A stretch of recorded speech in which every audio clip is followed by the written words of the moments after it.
as well as McCarthy did, because the Raiders, they're not a good team. I'll tell you this, and the reason why McCarthy didn't do that well, that Minnesota's O-line was his biggest downfall, and he just never got his footing under him. When he finally got his footing, it was kind of late. The season was pretty much over. I'm just saying that this guy, he'll do all right. But like I said, I'm still only going to give him 2 before he straightens out. He'll probably blossom faster than McCarthy did. That's all I'm saying. Didn't McCarthy have an injury that the second year? He was out a whole year, because of an injury and, preseason injury at that. But we're going to leave it alone. Yeah, that probably slowed him down a lot, man. A whole lot. A whole lot. Now, who thinks it'd be a great idea to let him at least sit half the season? Because he got great talent, but in the NFL with no offensive line, you can get seriously hurt, and you can get your confidence taken really quick. Yeah, but what was the question again? Who think he should at least sit half the season and watch before, besides trying to start game 1? Oh, throw him out there. That's like I said about me 2 years ago. My question is, who's he going to sit behind? Especially with a team like Oakland, they're not. Nobody's looking for them to do nothing. So this is the best time to play a rookie to get them right for the NFL. You don't put a rookie. Got your future on the line. Yeah, but you don't put a rookie out there when you got a chance to win the Super Bowl. But when you got a team like the Raiders and they're not looking, nobody said they're going anywhere. So this is the time to throw the rookie out there. Now maybe next year he will be ready. I sort of have to agree with Bruce. It sounds about right to me. You want to get him out there now. Let him get his foot wet. Let him grow with the team, since the team going to need to grow too. Exactly. They'll all grow together. You and Jimmy Joe think a lot.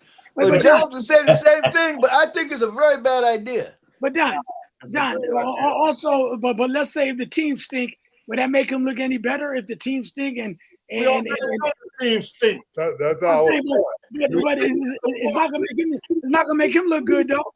No, but you want to give him a chance to grow now. He can grow with the team as this grow. Don't have a great team, then stick him out there and he start messing up and then, look at him now. Let him grow with the team, man. Let him grow. But look at it like this. If the quarterback that they have is not better than him, why would you bench him? If he's better than if he's the best quarterback you got, why wouldn't you weigh him up? Anytime you waste the number 1 pick in the draft, this guy better be a starter. I'm not talking about the first round. I'm talking about the first player selected in the draft is definitely supposed to be a starter. Look at what's happened in recent history. Caleb Williams played his rookie year. By his second year, they were in the playoffs. CJ Stroud started his rookie year, was in the playoffs within 2 years. Bryce Young started the first year, got his team. Jaden Daniels. Jaden Daniels his first year. The trend now is to throw them out there. I mean, I know Kansas City let Mahomes sit for the year, and I guess in a sense it really worked out. But you had a quality guy there in Alex Smith. Yeah. So it's. I mean, I think the Raiders quarterback, if they were to start the season tomorrow, is probably somewhere in a witness protection program right now. So why not just go ahead and throw him out there? And it's a risk because of injuries and with the line and everything like that. But that's been the recent trend. I mean, even I think if Russell Wilson wasn't with the Giants, Dart probably would have started day 1 as well. Right. Yeah, Geno Smith is their quarterback right now. But I think because the fact, like, it be a number 1 pick, I think it depends on what he does in training camp. If he can grasp the offense, and he's able to move the team, throw him out there. I know Geno Smith is their quarterback now, and he's been around for a while. But if he can grasp the offense and he wins the job, you got to start the best player at that position. And he needs to be mature. You understand, Indiana was the oldest college football team ever. Those guys were like 7-year, it's like 7th-year seniors and stuff like that. But they had an all-star team, though. Yes. He handpicked them guys who had played, college football for 7-8 years. They were older than some of the other pros. They was playing, like playing UConn, playing Hill House kind of.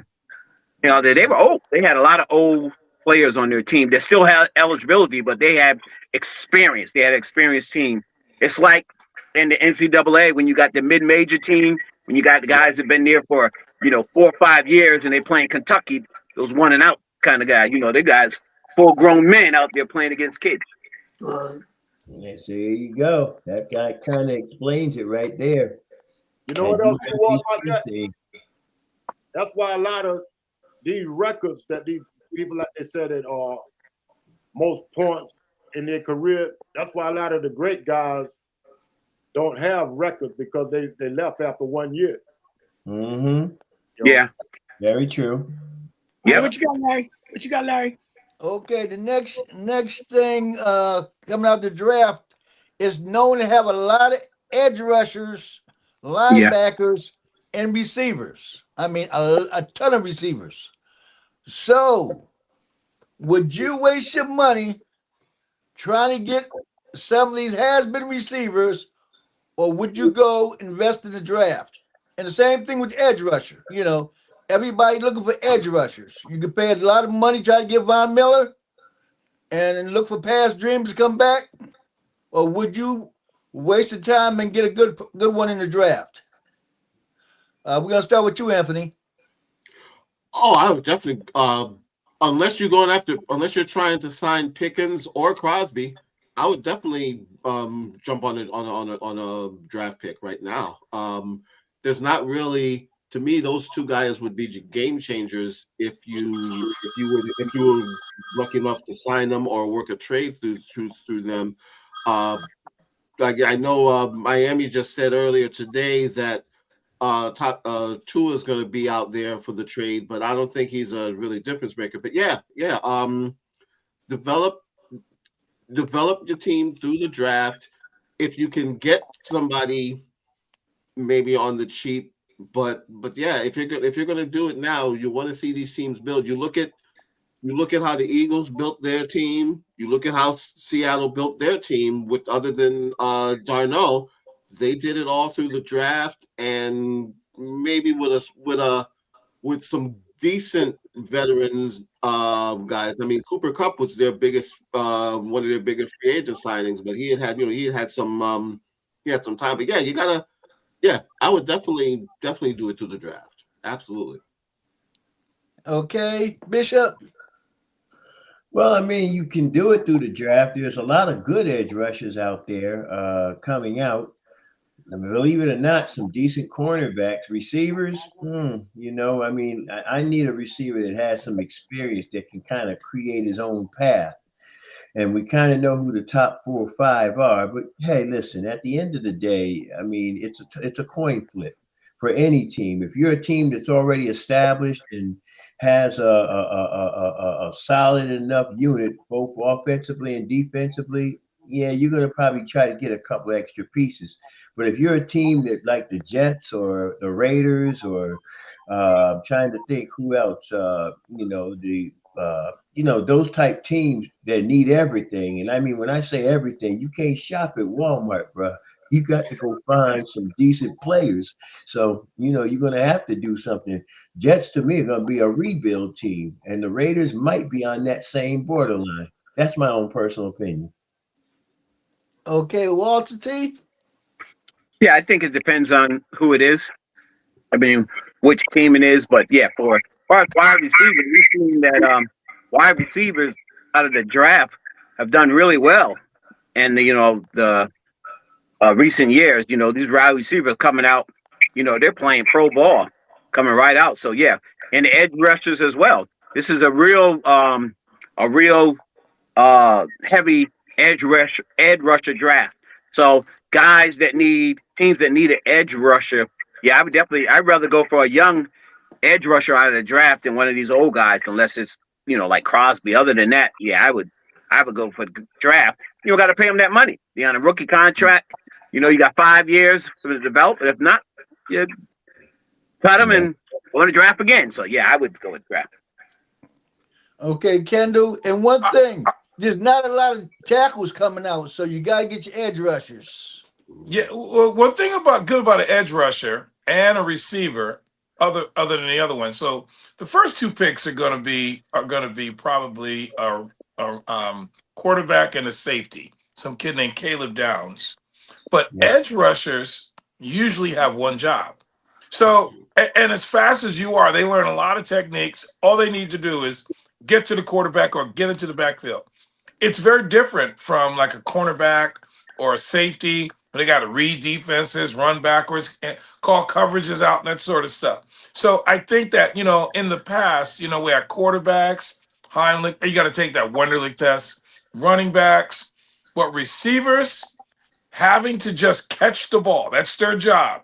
Catch the ball. The way that things are nowadays, the playbook is not that bad for receivers. So that's why receivers can be successful. I would go right to the draft, get some little young blood, tell them go long. Look what happened with that guy Xavier from Kansas City. He was the fastest runner, and he did pretty well. How about Marvin Harrison Jr.? I mean, these guys are doing pretty well. Receivers are edge rushers and receivers from the draft, definitely. They don't have any wear and tear on them.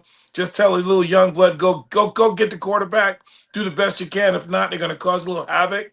I would go right through the draft. And the last three teams to win the Super Bowl, Kansas City, Philadelphia, and Seattle, all went through the draft.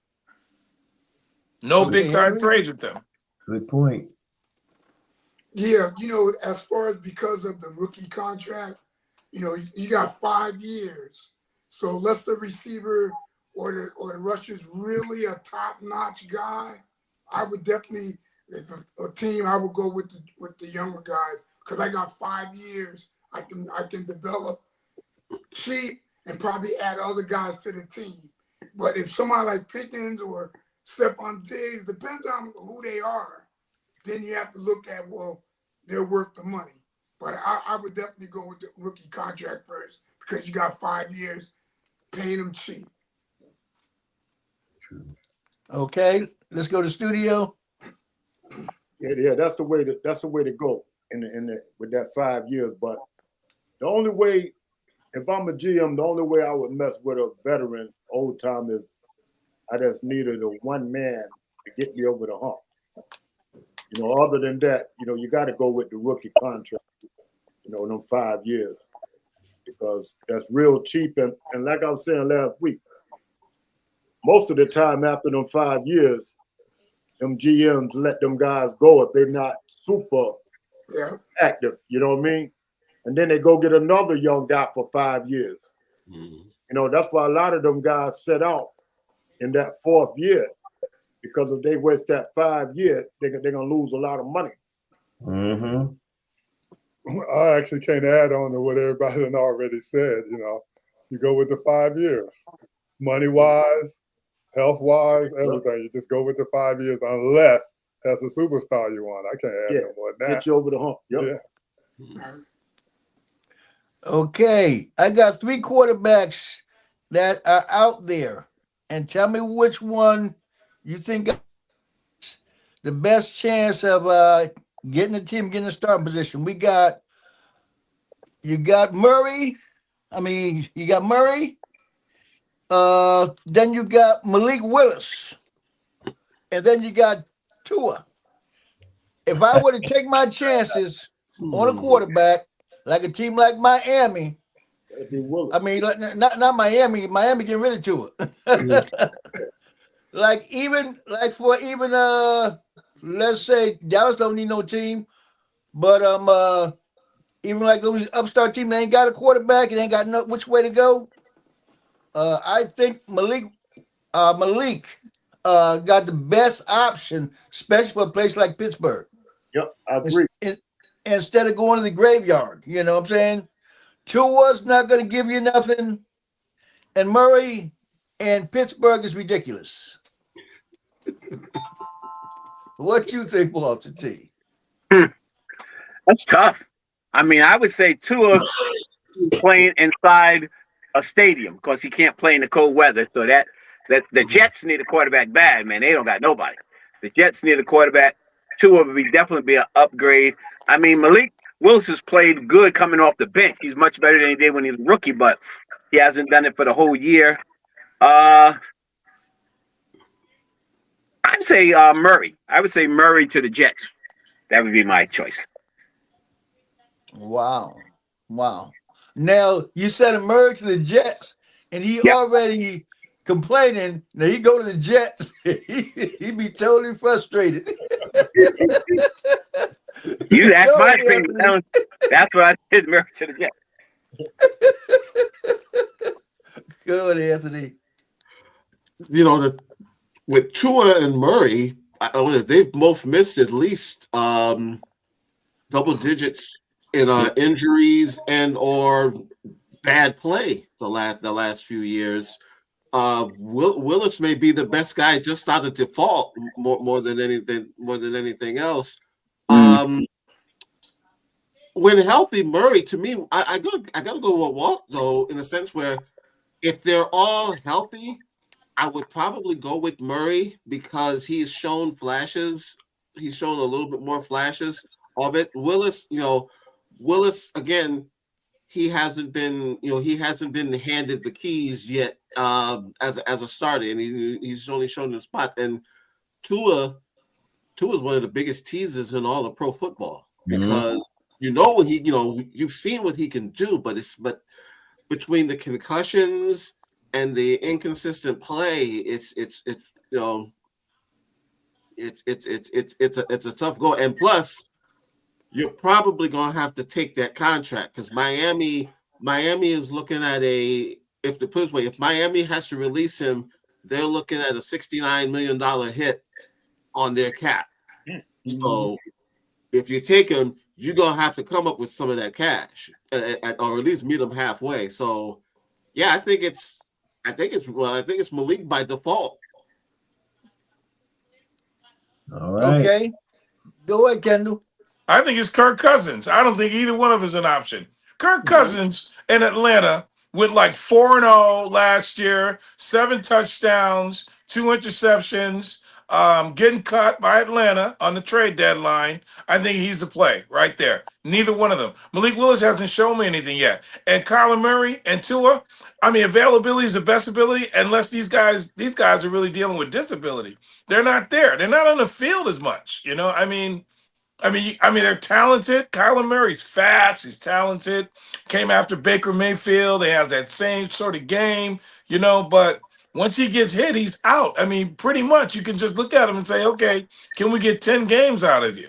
Flashes of brilliance. This guy, Kirk Cousins, man, get cut. Michael Penix is going to start. It's already out there.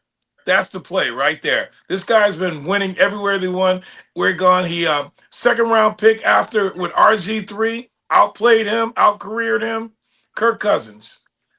What has he ever won? No, but the fact that except give money, he got paid. He ain't win nothing. Yeah, I know. But listen, you didn't give me anybody. You said Kyler Murray, Tua, okay, Malik Willis. I mean, that's not anybody. It's not anybody. I mean, they haven't shown me anything. Tua, talented, always hurt. Kyler Murray, talented, always hurt. And like I say, Malik Willis has not been given the keys to the car. Kirk Cousins. I mean, it's not even an option with me. At least this guy knows the plays, whether he's won or not. I know that he's a holdover for who I may have to draft if I can, lose enough. And like a Fernando Mendoza is falling in Oakland's hands. You never know what happened the next year. I have to agree with Kendall. I like that cut. He got cut from Atlanta. He's out there. He's about to get cut. They already said it. Other guys you named, come on. He should have been on the list. You didn't put him up there. Why? Yeah. Hey, that's my fault. That's my fault. I take that one. Okay, Henry? I would say all them quarterbacks for a team that's not a contender, then it doesn't really matter because they're not going anywhere. But any team that's a contender, they don't want none of them quarterbacks. But if you're a non-contender, you need a quarterback. Then one of them guys will fill the spot for you. Probably two of the last one because of his money situation. Oh, you got another money situation with Kirk Cousins. Oh yeah, well, he want big money. Who's gonna eat that $68 million contract? Right. He when he does get paid wherever he go though. But Tua's is bigger, and Tua got like 57 million of his guaranteed. What's going to happen with Tua is they're going to restructure his contract, and then they're going to eat a good portion of that contract for whoever picks Tua up. But I mean, this guy is like 3 plays from another concussion in the end of his career. So what team is going to take a chance? You get a team with a bad O-line, oh man, you can kiss Tua goodbye. He's done. Yeah. Okay. Yeah. End of story. Kirk Cousins, and you said it already, Larry. He's great for the regular season, but when you get to the playoffs, man, that's the Sam Darnold of the playoffs for real. Well, not anymore. Sam Darnold's a champion. I cannot say that anymore. I can say it. I'm sorry. I'm just having Minnesota nightmares. You got to understand. Looking at Kirk Cousins' record, 88-77. That's his record. No, I'm talking Kendall. I'm telling you, 88-77. Yeah, but where's he been? I'm just talking about last year. 88-77. He won. He's winning. 88. 11 games. 11 games over 500. Yeah, he's over 500.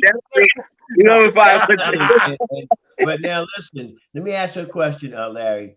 Where is either Daniel Jones or Richardson in this deal? And I'm trying to think of the other kids. They don't talk about them anymore. Daniel Jones is not going nowhere, and Richardson's not going nowhere. Definitely not. Definitely not. Mariota is the other one. Mariota. Yeah. Okay. Mariota's past due. He's just like the other boy. Kirk Cousins ain't. Yes, he is. I mean, Kirk Cousins is no longer. He ain't that bad. He ain't bad as Mariota. All Kirk Cousins needs a good team. Yeah, that's sort of like being the world's tallest midget at this point in time. Oh, that's funny. All Kirk Cousins needs to do is go to a good team like Donald did. That's all he needs. You know he wasn't going to do much with in Atlanta. Just go to a good team. Yeah, well, I wouldn't think Atlanta thought he was going to do something. They signed him all that money, $180 million. They thought he was going to take him over the hump. The real winner in this is Kirk Cousins' agent, because he got big contracts. There you go. He got contracts in Minnesota, he got contracts in Washington, and he got contracts in Atlanta. So 2 or 3 big money. All big money, yeah. Like I said, he should be playing for free now. All that money he done stole. I know. Or either wear a mask like every other robber. But I'll go back with you, Ken. I'll go Kirk Cousins at the Jets. They stink anyway, but at least he's better than what they got. I mean, a holdover for now. Yeah. You know what? See, those are the names they gave me. It was the names. I think names I had. I didn't have Kirk Cousins. We're talking about the future.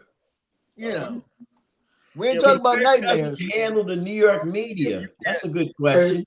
You can't be. Yeah, Kirk Cousins kind of laid back. He don't care. He's another born again Christian still. He don't care about that. Right. And you know what? I want to say Kirk Cousins. I looked it up. He has made over $320 million. He made a lot of money, man. Oh, a lot of money, man. Everybody knows this is a business. He got a good agent, man. He did well for himself. Yeah. I take it all back. Crime does pay, apparently. Hey, but his agent probably bought Rhode Island by now. Yeah. If he can stay healthy, I have to go with Tua. If he can stay healthy, he's the best out of the pack. You're big guy, Donald. Big guy. That's a big one. Best out of the group. But that's like trying to give him an egg out there on the football field. You know what I'm saying? Eventually gonna crack. Yeah, but this shows I take Tua right now. I take Tua right now as a backup. I mean, you could put him, someone that needs, a backup quarterback. I mean, he's like a A+ backup quarterback if playing for somewhere, that has a decent offensive line inside. If you don't have to throw him out there, in Chicago or Green Bay, somewhere like that where he can't play under 50 degrees. If you put him somewhere like New Orleans in the dome or something like that, yeah, he has a backup, so he's not going to be out there every time. Don't let him play on the road. Just let him play in the dome. He'd be good. It's all depends on how much money you guys want, him and Mary. You know what I mean? Yeah. It's going to all depend on how much money they want. But this is not saying too much about how the colleges are developing these quarterbacks now. Because what Mary and Tua have been through, their name shouldn't even, you know what I mean? They can't stay on the field. Tua didn't have, 3 or 4 concussions one time in 1 year. You know what I mean? So you talking long term, you definitely shouldn't bring them 2 guys' name up. That's right. Okay, move on to basketball. Yes. Yes, I was gonna get the Knicks a lot of props. Back last week, they could have won 11-3 on the last 14 games, but they just cannot get by the Pistons. And the Pistons had injuries, and they still blew them away. Right now, the Pistons are 14-14, and the New York Knicks dropped down to 37-21. And talking about the last 10 games, Pistons 8-2, Celtics 8-2, Knicks 7-3, and they supposed to have just reached their peak. Everybody thought it was on their peak. Finally the Cavaliers 7-1. The Cavaliers 8-2. Last 8 games 7-1. They 8-2 on the road. Knicks and Cleveland play tonight. Yeah. All right. But now, Larry, they're only a game behind for some of the for some of the stretches you've mentioned. It's a 1-game difference. Yeah, the Knicks are kind of getting settled and coming back. I guess that winning that I call it the bubble cup. That's what I call it. So you guys got that bubble cup. Since winning the bubble cup, they've kind of got their heads in the clouds. I think they're coming back to earth now. And you're right. They cannot, for some street, what's his name? Cadence or whatever that kid's name is. They can't beat the Pistons. They cannot stop that kid. I don't care what happens. You see what Castle did to him last night. Listen, I'm gonna leave that one alone too. Yeah, Castle shut him down. Castle put the clamp on him last night. Castle shut him down. Had him for like 3 for 17 last night. Stayed in his face. And you gotta remember, Stephon Castle was a defensive specialist even at UConn when he was there. But bottom line is the Knicks need somebody that can play defense. I mean, they play great offense, but their defense is extremely suspect. And you got 2 Knicks fans here, Bruce and myself. Knicks just need to learn that word. What the word defense means: stop somebody. Don't watch them blow past you. You know what I'm saying? Yeah, they're not going nowhere, Ernie. They're depending on the wrong people. If you really watch the game, and you watch how Bridges play, yep. I blame all of that on the coach. How can you keep playing a zone, and your man find 3-pointers? Once the man go in the air, it's too late to run over there. There you go. There you go. And then Josh Hart. 5-on-4. I'm trying to figure out Mr. Hart. I mean, is he in the game or is he just there to take up space? Another one pitiful, man. Another one. Is he in the game? Hey, Jerry, play the tape back. I think last year these guys was good. Yeah, because they play played back. Play tape back last year, but they were getting bragged on. Play tape back. Yeah, but here's people need to serve notice. San Antonio is like 8-1 against all the top teams. They've beaten everybody. Yeah, I'm gonna be honest with you. I don't know if you saw the highlights, but they was manhandling Wemby, man. I mean, poor fella spent more time on the ground in that one Detroit game than he spent probably. But he had 5 blocks, and guess what? Even when he fell on the ground, he threw it off. That kid is out there balling. Plus that dude in the middle. Yeah, 6 blocks, 17 rebounds. I don't know what. And how many times did he alter it? He got all I'm saying, Kendall, is he got his first taste of real street ball. And they came up winning. That didn't bother him at all. At all. That boy got up. You know, that boy ate him up. Yeah, he been falling down all season. Already, the first thing Detroit did would come out with, we had one of our number 2 guy missing. That's the first thing they thought. But Wemby ate him up. I know he did. I saw the highlights. That's what I watched, the highlights. But they was talking about, well, Wemby, does he need to put a little extra meat on his bones? Of course he does. He will. He's a young blood. He will. Of course he does.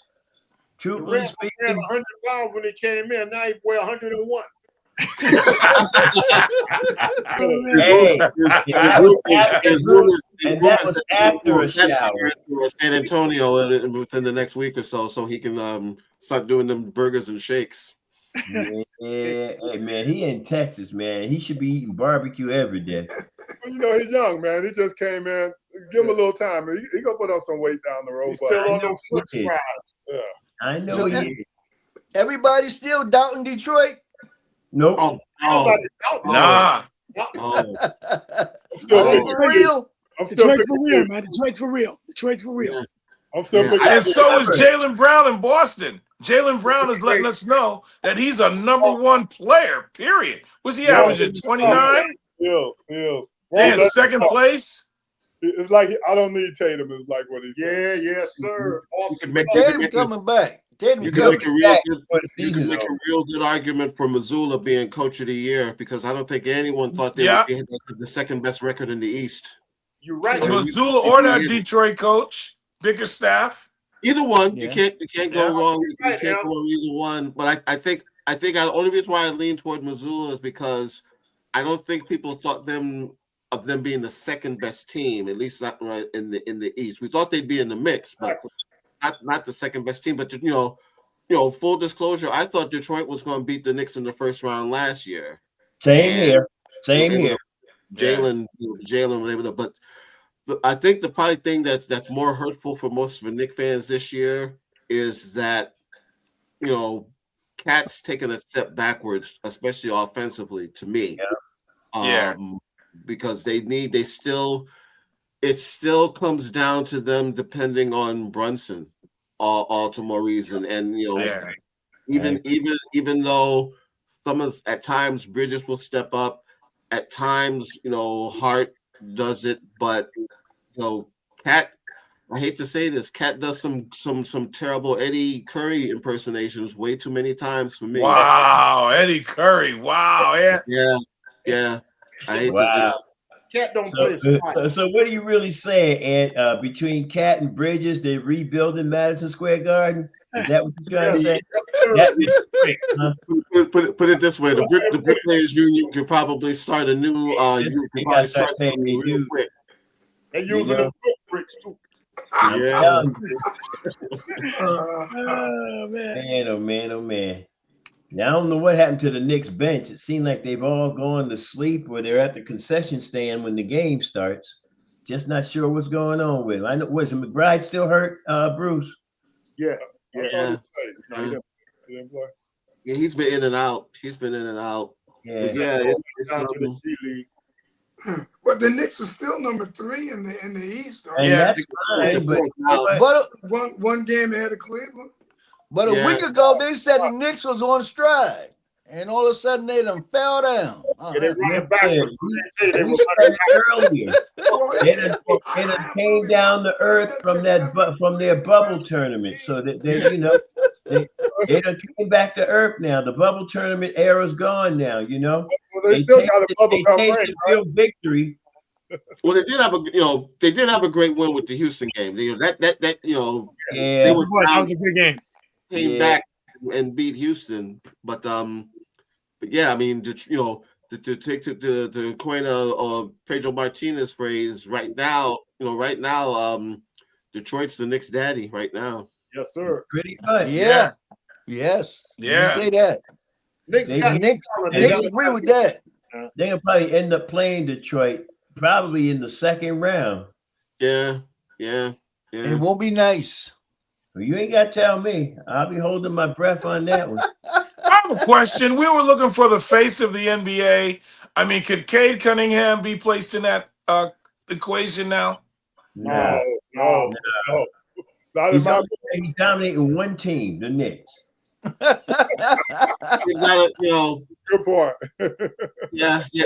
I think he's has. I mean, if they go farther this year in the playoffs, I would say you could probably put him in the conversation. You know, the reason why Edwards is at least in the conversation is that they've been in the Western Conference Finals the last 2 years. So the thing is, they haven't got out of the first round yet. But hey, things can change. Things can change. Can you make the argument that Cade Cunningham is the best American player this year? The American player? No, Yeah. Anthony Edwards better than him. The stats don't show that. Yeah. Are you seeing Cade Cunningham's year? That was about even. Stats don't always tell the truth. Well, what I'm talking about, assists, everything across the board. Listen, I'm not a Detroit fan. I'm just looking at stats.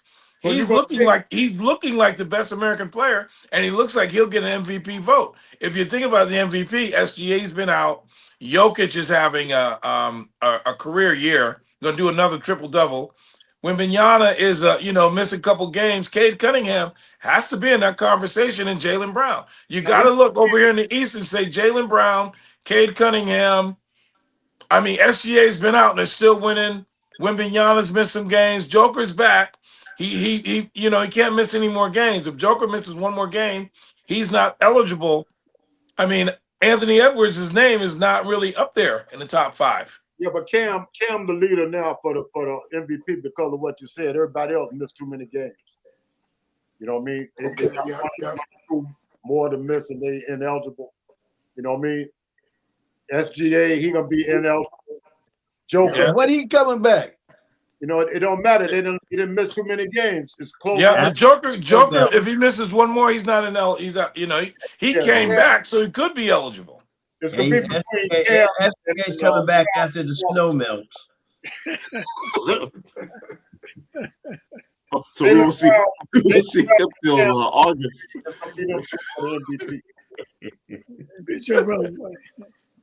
So who's the top team in the West? Since with SGA, the Thunder just can't get it going. San Antonio. It look like San Antonio is coming up like a steamroller. They done won yes, they are. They done won 8 straight. And beat all the top teams. The last 10 games. But they beat all the top teams. All of them. Mm-hmm. Yeah, they the best in the West right now, especially. Aren't they like 3-0? Aren't they 3-0 versus aren't they 3-0 versus OKC too as well? The last 3. They're like, they beat them 3 in a row at least. 3-1. But you know what I always say? You can beat them regular season. The playoffs is where it counts. Yeah. Yep. But when people got bad health, hey, playoff regular season the same if they ain't there. Don't forget Fox. Fox came back later. He just getting in the groove with them guys. Yeah.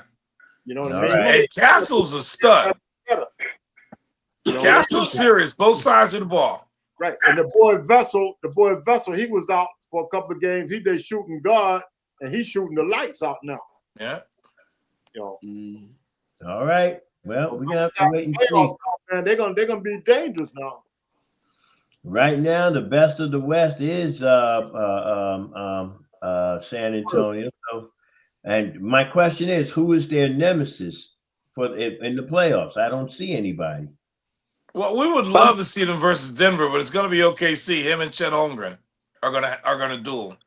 Yeah, the Thunder. Are we selling Houston too short? That's a bad matchup. OKC, the Spurs is a bad matchup. For OKC. Yeah, it's a bad matchup for OKC. Yeah, I mean, no, it's a bad matchup for the Nuggets. The Nuggets can't beat the Spurs. Right, it's a bad matchup. Yeah. Because Wemby gonna kill the Joker. Yes, Joker cannot run up the floor. You're gonna take him out to the 3-point line. Just leave him there. Mm-hmm. Unless Murray just goes completely nuts, but you got to figure that they're defensively. You got to figure defensively, their guys are going to be able to shut him down. Oh yeah, Castle gonna be on I don't think Murray's a takeover guy for any game. He's a good compliment, but not a takeover guy. He's just, and then Gordon, if he's still playing, I don't know if he's back or if he's still hurt or what the story is. He is back. No, he's not back yet. Yeah, but Murray can definitely take over a game. Yeah, he can. But Gordon is there. He's their X factor. Yeah. Aaron Gordon is their X factor. He's a physical player.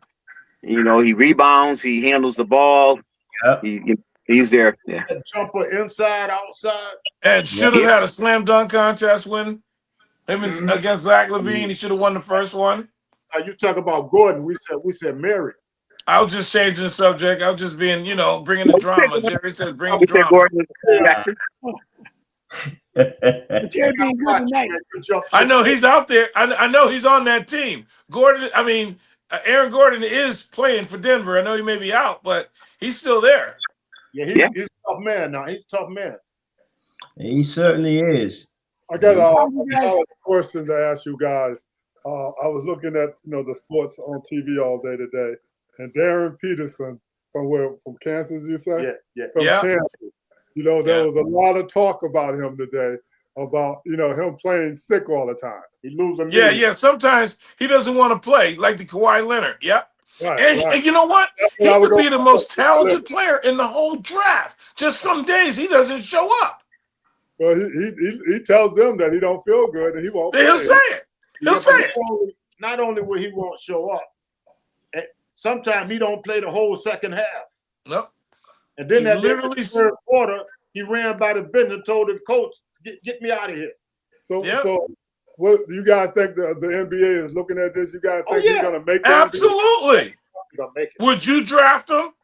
Yeah, not after watching Kawhi Leonard. I might not. I might go for number 2. I'll take that boy from Brigham Young, DeBonsis. I'll take him all day long. He acting worse than Kawhi Leonard, man. Yeah, but he got the flu this week. He got upset stomach. He got cramp.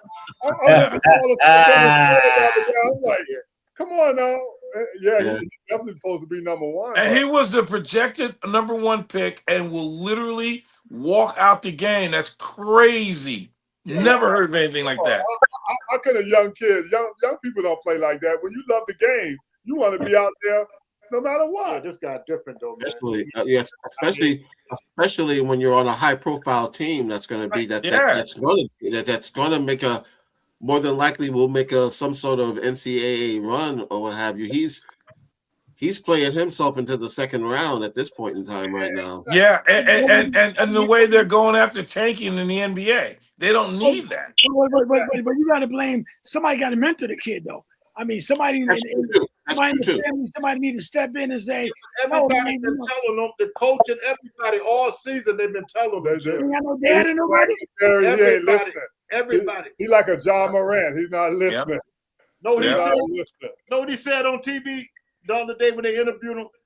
He said, well, you've always been a guy that stayed to myself and didn't talk that much. Right. That means that everybody is telling this guy, look, man, you projected to be the number 1 pick.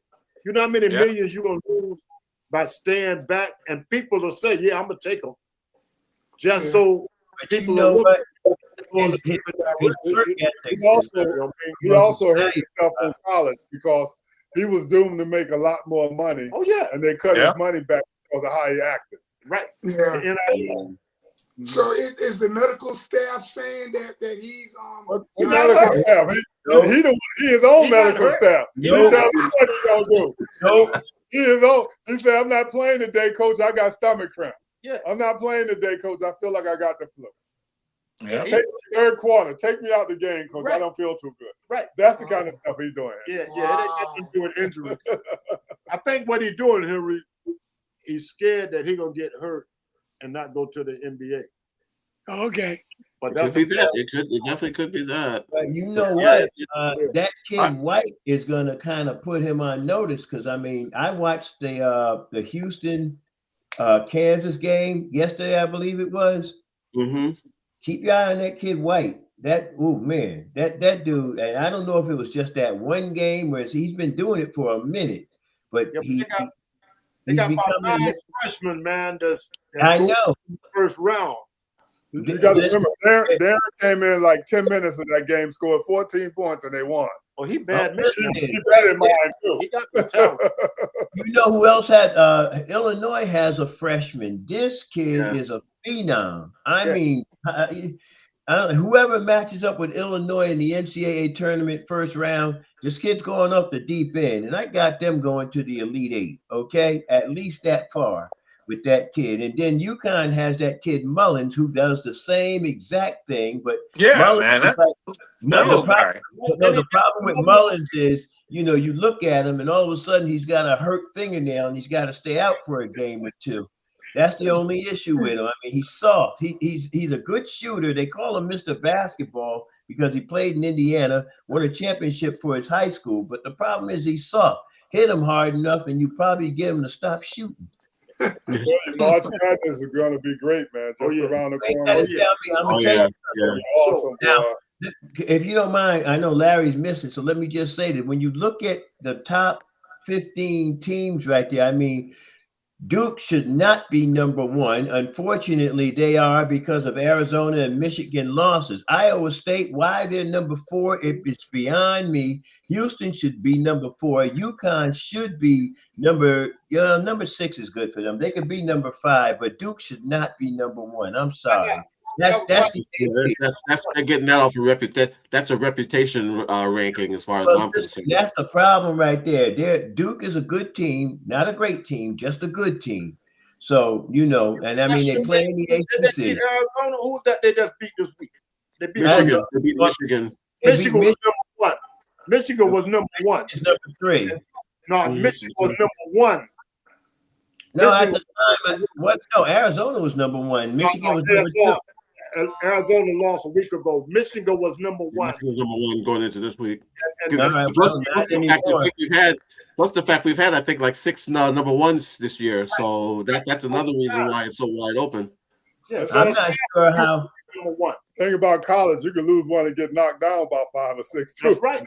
They lost to St. John's, went down 4. And then they lost to Creighton and dropped another one. But I mean, at the end of the day, the rankings are nice. But at the end of the day, it's what are you going to do when tournament time rolls around? Don't forget St. John's now. St. John's be number 1. Like, what are they? Number 14, number 15, or something like that. And as a matter of fact, tomorrow night, keep your eye on the UConn St. John's game. That could be them already. Well, no, that could be the determining factor whether UConn could get back to that number 1 seed level. They could be the 4th number 1 if they take out St. John's. They wouldn't have to actually win the Big East tournament, but they would have to at least be in the finals to lock down the number 2 number 1 or the 3 number 1. That's what. But if they run the table, they were going to be the overall number 1. But you know, St. John's messed that up for them. Yeah, Creighton. The Creighton loss didn't help either. Yeah, that definitely didn't help them. They ain't beat Creighton in about 3 years. They beat Creighton the last They're time. not ranked, right? Creighton's not ranked. They're not a ranked team. No, Creighton's not ranked. And the thing about it, they lost. UConn lost that time. You know, even though UConn blew them out, Nova's got a nice little team. They only lost 6 games this year. I don't know. You know. We'll see what kind of seeding that they get, but they could be a team. Maybe if not this year, maybe next year if everybody comes back, they could be a team you have to deal with. But yeah, UConn's got to beat St. John's at least once to even have a chance at a number 1 seed because St. John's dismissed them that first time they played. Now they gotta. If they lose to, let's put it this way, I think if they lose to them again, I don't think they get a number 1 seed. I'd be very shocked if they got a number 1 seed and they lose. The only way they'll get a number 1 seed, they would have to literally win the Big East tournament. Yeah, and even then, time's on the way. Yeah.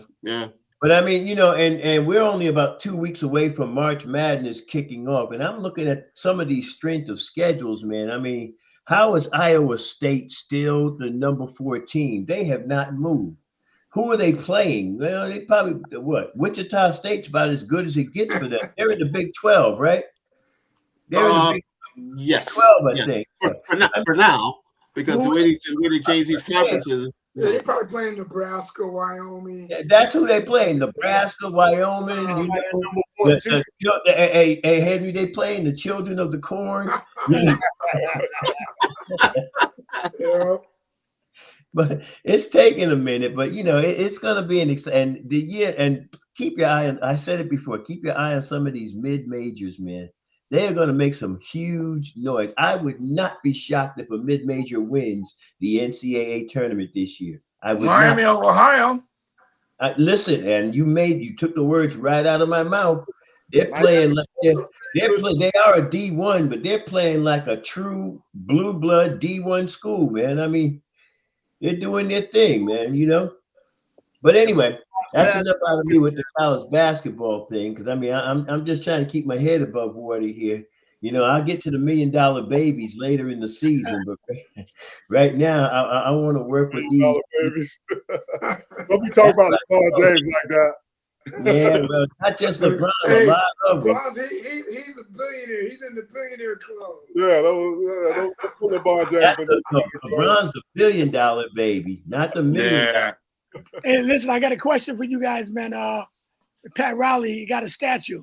Yeah. What you guys think about that, man? Yeah. Hey, Pat Riley looks pretty good, black. Oh, I'm sorry, I said that out loud.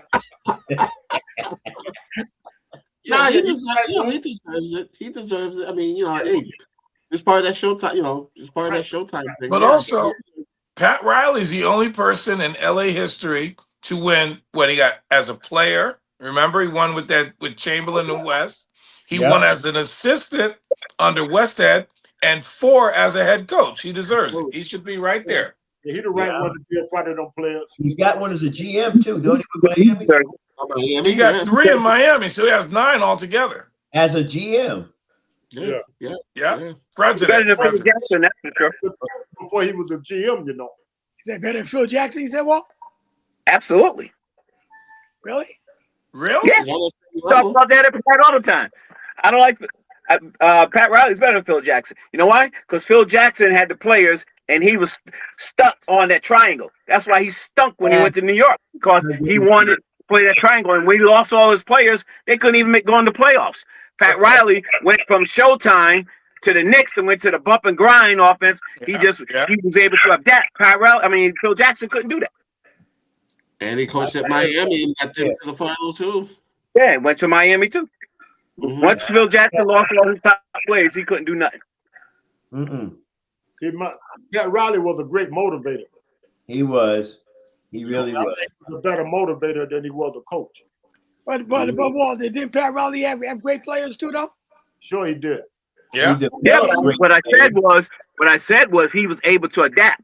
He went from Showtime to the Knicks, and he didn't say, "Okay, we're going to run Showtime with the Knicks" when he had no talent. Phil Jackson was never able to adapt. It was triangle or nothing. So that's why I'm saying he was able to adapt. I sure wish Pat Riley would adjust to John Stocks and took his butt out. You know what? And you have Rolando Blackman on the bench. And Hubert. We had that for a long time. We can't keep crying now. Every time I take that out of my memory, you guys keep bringing it back. I could say I wish Vlade Divac would have dunked the ball against the Bulls in Game 2 and they would have won instead of trying to finger roll. You're 7'1", you trying to finger roll, just jam the daggone ball. And it went overtime and lost. They would have been up 2-0 against the Bulls in Chicago. You want to talk about some of the worst finger rolls? Patrick Ewing against Indiana. I don't know what that off was. the back of the rim. On a finger roll, okay? And everyone knows about Charles Smith. Should have dunked it. We know about Charles. Yeah. So Pastor Walt, is Pat Riley the best coach ever then, in your mind? No, I can't say that. No, I think Popovich is better than both of them. Better too. Yeah. The best coach. I got Popovich in there for the best coach. Because I mean, you know, he did. Well, I think he was just able to, manipulate the system, play to the strength of those teams. Because those, I think Popovich is better than both of them. To me. Yeah, I agree with that. Because they So won. what do you Because guys think about Red he won with Auerbach different as an styles. all-time He won great with coach? different styles. I can't hear you. What you said? I think he won with different styles, like you said. Yeah. You know, that was the thing with Riley. You know, Riley won with the up tempo with Showtime. Yeah. He did the bump and grind with the Knicks, and even with with Miami with in the first couple of years, you know, and Shaq. You know, so yeah. If you're look, you can't ignore what Phil was able to do, but again, I think because of his stubbornness, that's where that's sort of where he loses it. Well, already said it, Anthony. Think about it. I mean, he's had some of the best players in the game. When he was in Chicago, when he went to LA, I mean, tell me a time when so the Pat too. mediocre So team. the Pat too. Pat has some of the great players too. He had what five Hall of Famers on the Showtime team. 5 Hall of Famers. Yeah, Well, like listen, we don't knock that. When you've got the greatest of all, the latter day GOAT, the early day GOAT on one team, and then you've got at that time in his era one of the best centers that you could ever have, along with a great guard and some other good supporting players. Come on. I mean, I got to give credit. Pat Riley was able to take players. He had he had Alonzo Mourning at Miami. He had who else did he have over there? I know he had quite a few players, but he had to develop the other players. But he built them around Mourning. And where'd they go? To it, and then Shaq came. All right, Dwayne Wade. Think about that. So Riley, to me, has done a better job as a coach than Jackson. I agree with you, Walt. I have a question. What happened with the Knicks? What happened with the Knicks? They haven't won in 50-some years. Hey. They had the Bulls. That's why. Couldn't beat the Bulls. They had the Bulls down 2-0. They had the Bulls down 2-0. They couldn't get past Chicago. So you think that Phil Jackson is better than Pat Riley as a coach? I didn't say. Well, far as okay, I'll answer the question. But you got to answer the question. No. But this is what I'm saying, Pastor Wall. Both of them had great players. I'm not going to just say Phil had great players and Pat didn't. He had 6 Hall of Famers on that Showtime team. So what? And Phil Jackson had Hall of Famers on the Bulls and the Lakers. What I'm saying, you don't forget, cancel out the Lakers team and talk about the Lakers team. Talk about when he went to the Knicks. That's what I'm saying. Pat Riley went to the Knicks and took that team, well, without all the great players, and Miami without all the great players. So that's what I'm basing against Phil Jackson. Both of the teams that you're giving Phil Jackson credit for had all-time greats. That's both right. Of his two teams that he won with. He didn't win with no mediocre team. Tell me the mediocre team that Phil Jackson won the championship with. I'm not disputing that. You gotta remember, Gary, hold on. The Knicks, Pat Riley had Hall of Famers on the Knicks, but he also had a Hall of Shamer. You know, I mean, when you go 0 for 300 in a championship game, what all right, Bishop, who's the other Hall of Famer on the Knicks that he had besides Pat Ewing? Well, Patrick Ewing was it. Now I'm trying to. So he didn't have Hall of Famers. I think Mark Jackson's going to be in the Hall of Fame. Who?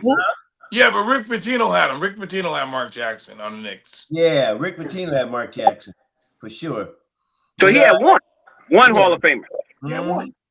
Right. I built around him. He put Mason around him. He put Starks around him. I mean, you know, yeah, you're right. He only had one.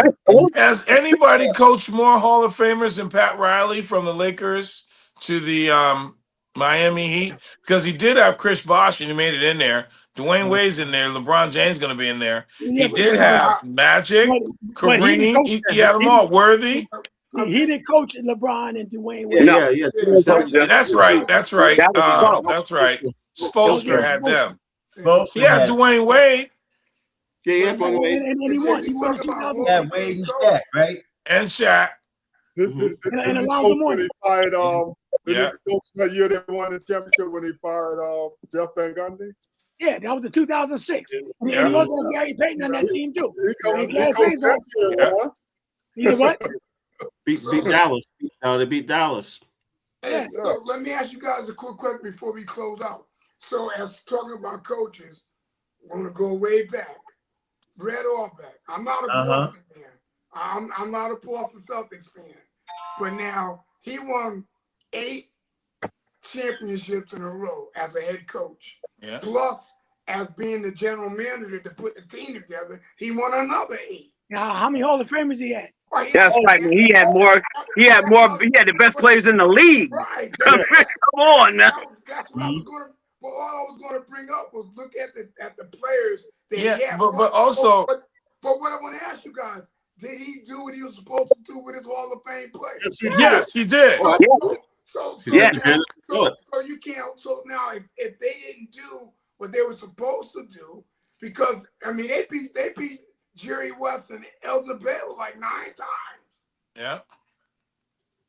Yeah, I guess so. That was the only competition in the league for them. Not always going back there when there's no competition. But Donald, they were the best 2 teams in the league because them on 2 kept meeting. There was only 8 teams in the league too. Henry, come back to the day, Henry. Come back to the day. You went too far back. All right.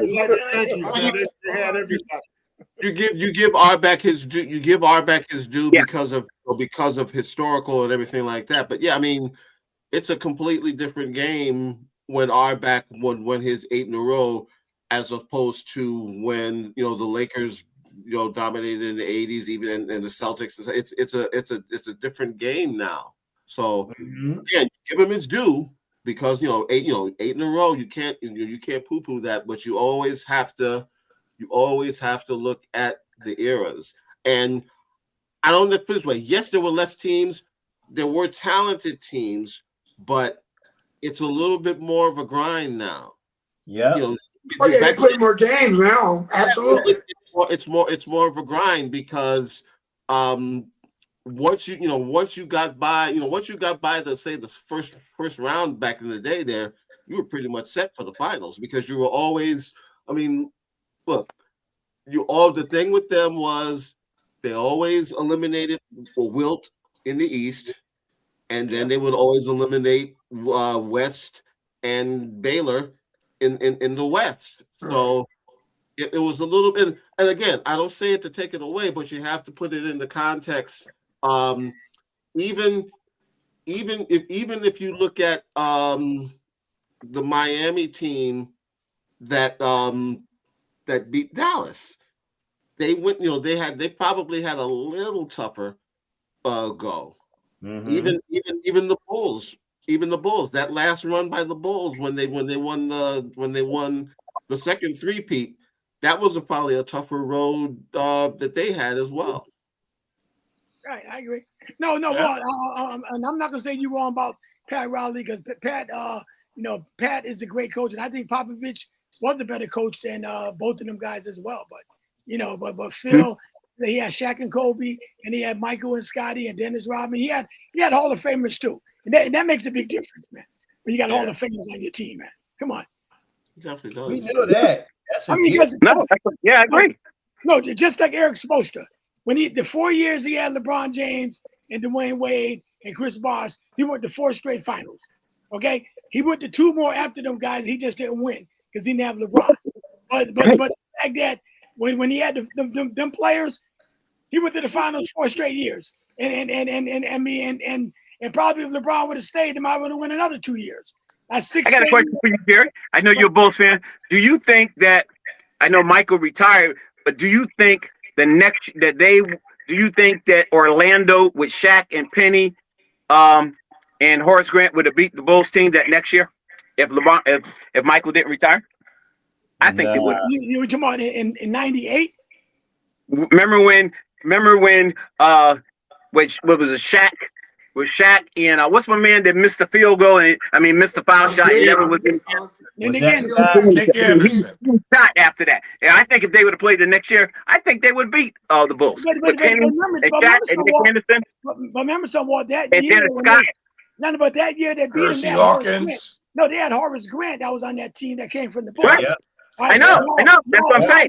Now to answer your question, now with Dennis Rodman, when he came, I would have to say no. Because Dennis Rodman made the difference. He was twice as better than Horace Grant. No doubt. No doubt. Yeah, I agree. Say no, they wouldn't have beat it because the Bulls swept them. No, but I think you got really, but Shaq wasn't there that year. when Dennis Rodman played with the Bulls. That's right. Dennis Shaq Rodman. went with the Lakers. Shaq was with him. Shaq was with him when they got swept. Yeah, you're right. Yeah, you're right. Yeah, you're right.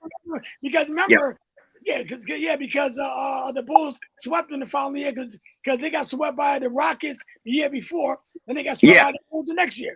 Then that's when Shaq went to LA. Him and Kobe went like that. So they would have been Dennis Rodman. See, a lot of people they don't give Dennis Rodman a lot of credit either. Yes, I do. I thought that's what put them over because Dennis Rodman get 20 rebounds a night and guard anybody on the floor and don't have to take a shot. No, I give Dennis Rodman a whole bunch of credit. A whole lot of credit. Dennis Rodman was that workhorse that every team needs. Actually, I think just statistically, he actually out-rebounded Grant. No doubt. 8 rebounds a game. He led the league in rebounds for like 7 years in a row. That's why Matt Jordan sent for him. Yeah, but Michael was leading the league in scoring. Dennis was leading the league in rebounds, and Scotty was right up there with steals. So no doubt. Michael leading the league and still in Detroit players. Hold on. And then even got Harper to come over there. I mean, you got John Sally. Then John Sally get a championship. Come on, man. Yeah. The points they got from other players. All right, we got to go in a minute. But speaking of Pat Riley, I don't know how true this is, but they said that Pat Riley said, I heard he's supposed to have said it at his ceremony for the statue that Dwayne Wade is the greatest player in the Heat history. You guys agree with that? Overtime, yes. Yeah. The greatest player in the history of the Miami Heat. I agree with that. LeBron came, and then LeBron and Bosh and Ray Allen came. I mean, they enhanced the team, but Wade literally carried. Yeah, I agree with that. Got help. That's Wade's County. That's Wade County. He didn't stay there long enough. That's why. Yeah, he didn't play there long enough. I don't think LeBron, even though he's one of the greatest players in basketball history, I don't think he's the greatest Laker. Oh, no, definitely. So that's the same time going with Miami. Yeah, I don't think he played.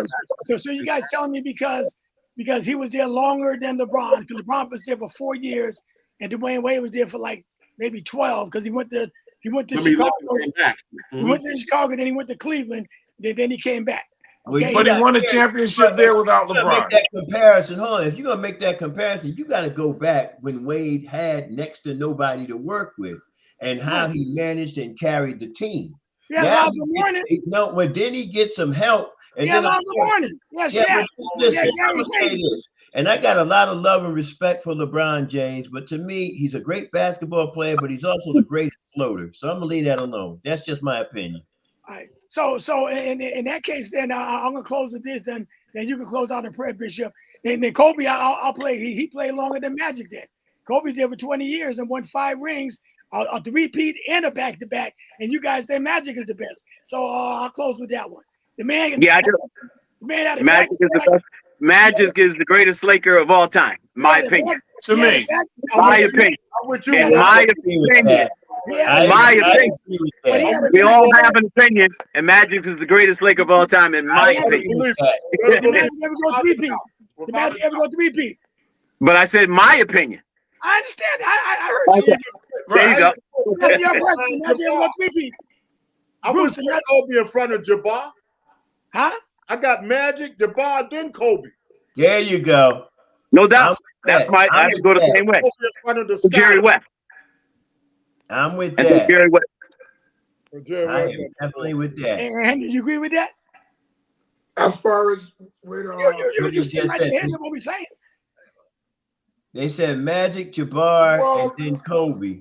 I would go with Kobe because he played the longest there. Man, you're a newcomer to the Lakers, man. You're a Philadelphia fan. You're a Philadelphia fan. You're a Philadelphia fan. You can't talk about the Lakers, man. You're a newcomer to the Lakers. Don, what about you? What about you, Don? You woke up the wrong time. I'm gonna have to go along with those guys because I got Jerry West number 4. I'm not putting LeBron James really number 1. I'm not talking about LeBron. We ain't talking about LeBron in there. We're not talking about LeBron. We're talking about Magic and Kobe and I Jerry definitely West. I go with what Bruce said was 100 in my book. All I'm saying is I'm throwing Jerry West as number 4. Yeah, I put Jerry West number 4 too. I put Jerry West number 4, and I got Kobe number 1. That's my opinion. Okay, so we both got opinion because man played 20 years. Man got 5 rings like Magic got 5 rings. Both of them got the same. I'm not even matching the rings. I'm there overall. Would you bring up the rings with Michael? And Jerry, how many years did Magic play for the Lakers? About 12. And Kobe paid 20. He paid 20, right? Well, Okay.